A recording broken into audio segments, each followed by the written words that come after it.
एक माता पिता की करुण पुकार उन्हीं की जुबानी। आत्माराम त्रिपाठी की रिपोर्ट। बांदा क्षेत्र के अंतर्गत जनपद बुंदेलखंड का सबसे पिछड़ा जनपद माना गया है, जहां पाटा के बाद दूसरा नंबर आता था।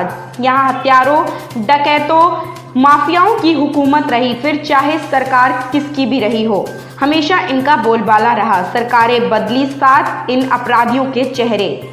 इसी कड़ी में हम आपको ले चलते हैं तहसील व कोतवाली नरैनी क्षेत्र अंतर्गत ग्राम नेड़वा, जहां के निवासी शिव कुमार पांडे के पुत्र कुलदीप उर्फ राजन पांडे की, जिसकी गांव के ही राम नरेश भरभुजा उर्फ रज्जू पुत्र कल्लू ने अपने साथियों संग गोली मारकर दिन दहाड़े हत्या कर दी। आपका क्या नाम है भैया? शिव कुमार पांडे। किस ग्राम से हैं आप? नेढुआ। ये तहसील कोतवाली आपकी कौन सी है? कोतवाली नरैनी, तहसील नरैनी। क्या घटना घटी थी? 7/3/2013 की घटना है ये। 7/3/2013 को लड़का हमारा खेतों में गया था, लाही वाही पड़ी थी कटी, उसको लाना था। तो नदी के घाट से जब ट्रैक्टर चढ़ रहा था तो वहाँ राम नरेश रज्जू और उसका भाई चिंतामन सनाप कल्लू, ये दोनों लोग ट्रैक्टर रोके खड़े थे। तो जब लड़के को देर हो गई आने में, तो मैं यहाँ से गया खेतों की तरफ, तो मैंने देखा कि रज्जू जो है वो तमंचा, और राम नरेश ये चिंतामन चिल्ला रहा था कि आज इसको मार डालो, बचने न पाए। इसके बाद में हमारे भाई की उसने गवाही देने से मना किया था।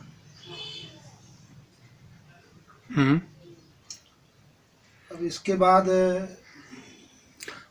जब हुआ तो उसके पहले कोई विवाद झगड़ा कुछ था क्या? हमसे व्यक्तिगत कोई विवाद झगड़ा नहीं था।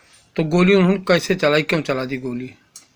अब गांव के लोगों ने उसको गुमराह किया कि ये लोग चाहते, या उसकी स्वयं की मानसिकता रही हो कि ये लोग चाहते तो तुम्हारा पारिवारिक विवाद ना हो। भाई ये 7 साल हो गए, 7 साल के बाद जिस मुद्दे को आप उठा रहे हैं, तो उस पे जो है तो सभी लोग गिरफ्तार हो गए हैं कि कुछ रह गए हैं? मुख्य अभियुक्त गिरफ्तार नहीं हुआ, और जो 2 अज्ञात लोगों की मैंने FIR कराई थी, उनका भी पर्दाफाश नहीं हो पा रहा। और क्या कोई जमानत पे आ गए हैं क्या कुछ? हाँ, एक जमानत पे आ गया है, उसका सेकंड अभियुक्त चिंतामन सनाप कल्लू। अब मुख्य अभियुक्त अभी तक गिरफ्तार नहीं हुआ? हाँ, नहीं हुआ। इसकी वजह? अब ये प्रशासनिक कमजोरी हो या राजनैतिक संरक्षण हो, जो भी हो भगवान जाने। मैंने तो कई बार IG, DIG, DGP, पुलिस अधीक्षक, यहाँ तक कि मैंने हाई कोर्ट से भी कप्तान साहब के लिए कार्रवाई डिले न होने के निर्देश कराए, लेकिन कोई प्रभाव नहीं हुआ।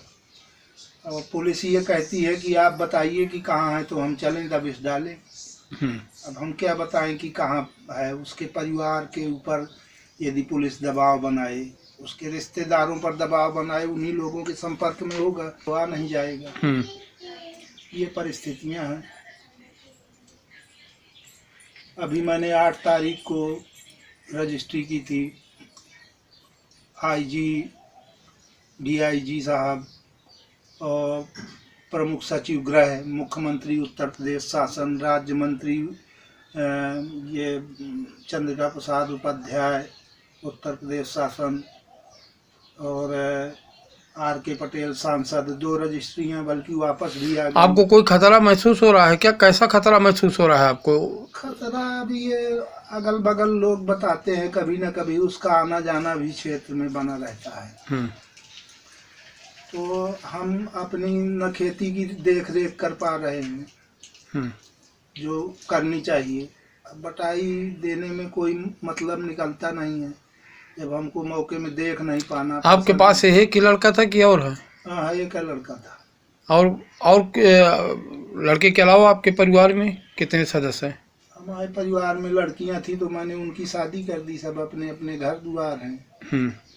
आपकी बुढ़ापा में देखभाल के लिए? अब बुढ़ापा में भगवान है और लड़कियां हैं, यही देखभाल करेंगी, कौन करेगा देखभाल। तो आप क्या चाहते हैं अब शासन प्रशासन से, आपकी क्या अपेक्षा है? मेरी तो अपेक्षा है कि जैसे योगी जी के घोषणा पत्र में था कि अपराधी नहीं बख्शे जाएंगे, अपराधी सलाखों के पीछे होंगे, लेकिन ऐसा नहीं हो पा रहा। अब ये हम दुर्भाग्य ही मानेंगे भाई, कहीं कोई सुनने वाला नहीं है। विधायक के पास गया मैं, तो विधायक ने कहा कि भाई आप बताइए पुलिस। आपका क्या नाम है? गीता पांडे। मृतक लड़के की आप कौन हैं? माँ। आप कैसा महसूस कर रहे हैं इस समय? तो इस तरह महसूस कर रहे हैं कि मर जाए, जीतने से अच्छा तो यही है। हमारे कोई सहारा नहीं है, हमारा बुढ़ापे का।